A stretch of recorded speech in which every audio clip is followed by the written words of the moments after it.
Good morning बच्चों।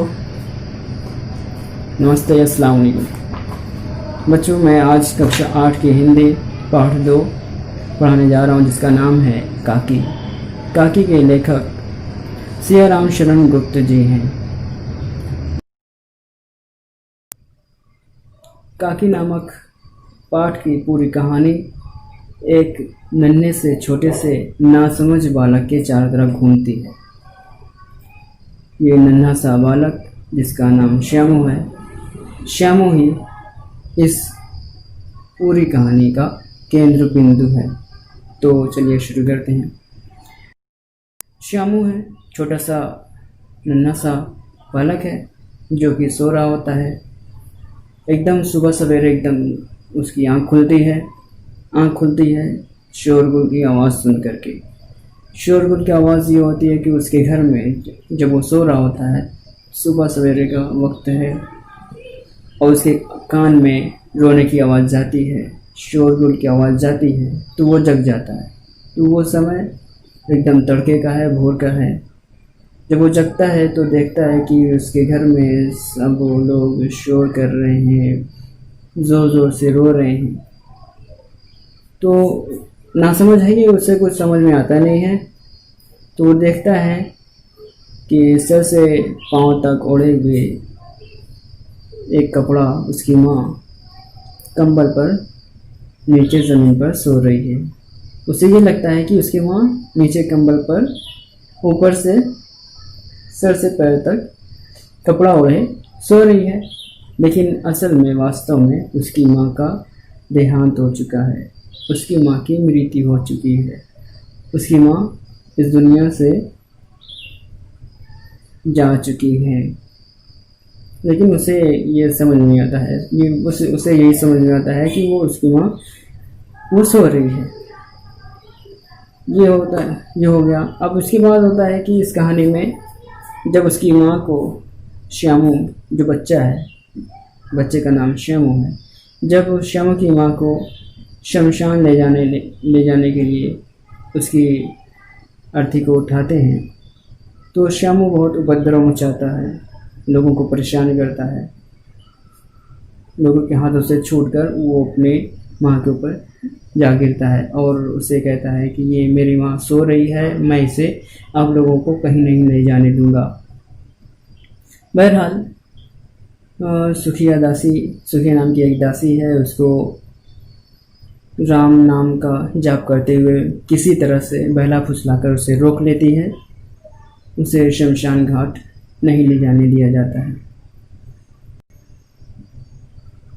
श्यामू के गांव के जो गुरुजन होते हैं, श्यामू को बताते हैं कि उसकी माँ जो है श्यामू के मामा के यहाँ गई हुई है।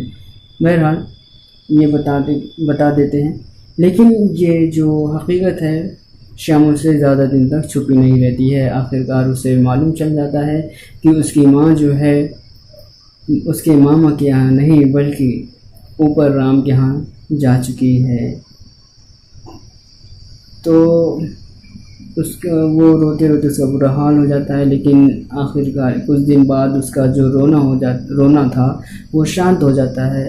मतलब अब वो दुखी तो रहता है, लेकिन अब वो रोता नहीं है।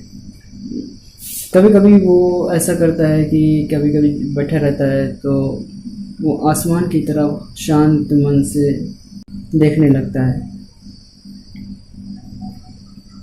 एक दिन अचानक आसमान में उसे एक पतंग उड़ती हुई दिखाई देती है, तो उसके मन में कुछ प्लान सुझाई देता है, कुछ विचार आते हैं। तो वो अपने घर जाता है। जब वो घर पहुंचता है तो अपने पिताजी से वो कहता है कि पिताजी मेरे लिए एक पतंग मंगा दीजिए, और अभी मंगा दीजिए। उसके पिता वो भी गुमसुदे से रहने लगते हैं अपनी पत्नी की मृत्यु के बाद। तो कहते हैं हाँ ठीक है, मंगा दूंगा, और ये कहकर चले जाते हैं। इधर श्यामू पतंग के लिए बहुत उत्सुक था, एकदम बेचैन था। तो क्या करता है, देखता है इधर उधर देखता है, तो उसे अपने पापा का कोट टंगा हुआ खूंटी में दिखाई देता है।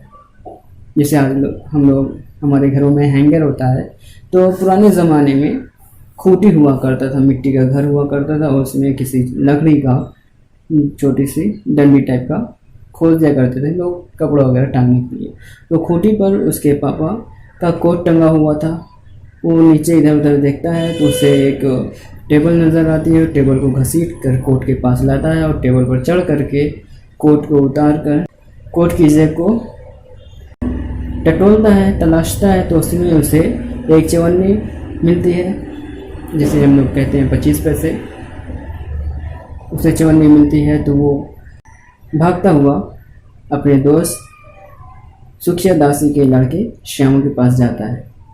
श्यामू भोला से कहता है कि तुम अपनी बहन से मेरे लिए पतंग डोर मंगा दो, और हाँ, एक इस बात का ख्याल रखे कि किसी को पता न चलने पाए।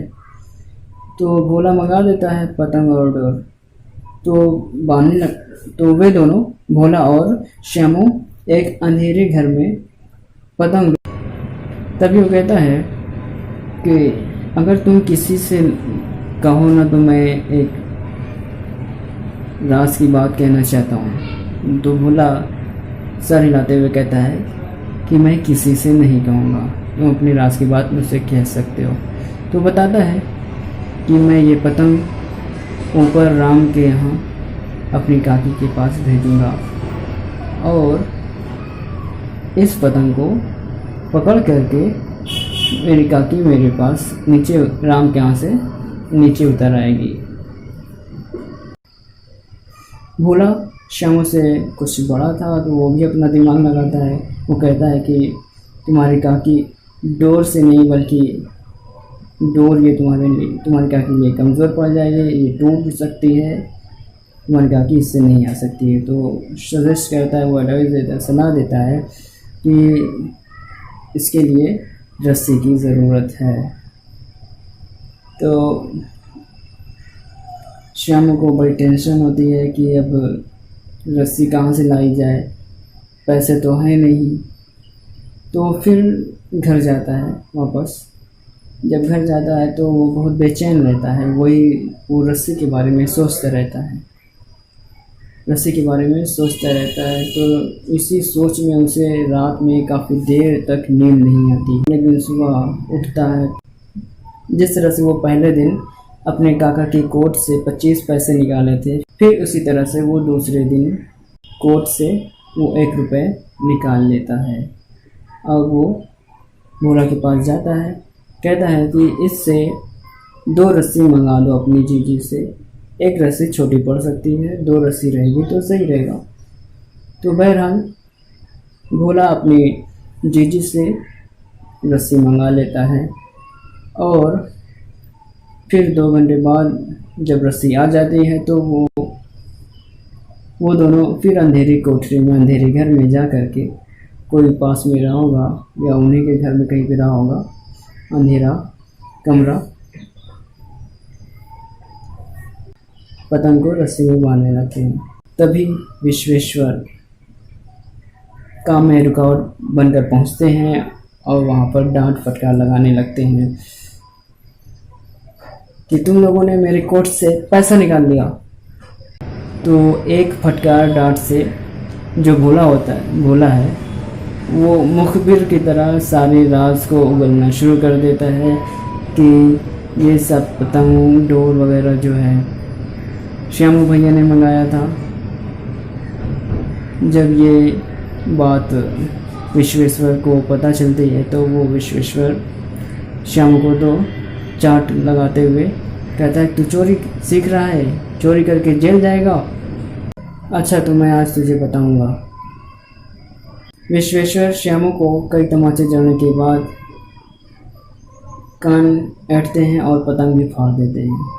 और जब उनकी निगाह, जो उनकी नज़र है रस्सी पर पड़ती है तो वो पूछते हैं कि ये किसने मंगाया था। भोला कहता है कि श्यामू भैया ने मंगाया था, और इन्होंने ये भी कहा था कि मैं ये पतंग ऊपर राम के यहाँ भेजूँगा, जिसकी सहायता से काकी राम के यहाँ से नीचे उतर आएगी। भोला की ये सब बातों को सुनकर विश्वेश्वर आश्चर्यचकित हो गए और पतंग उठाकर देखते हैं तो उसमें एक कागज चिपका हुआ था। और उसमें लिखा हुआ था काकी। तो बच्चों, यही थी कहानी।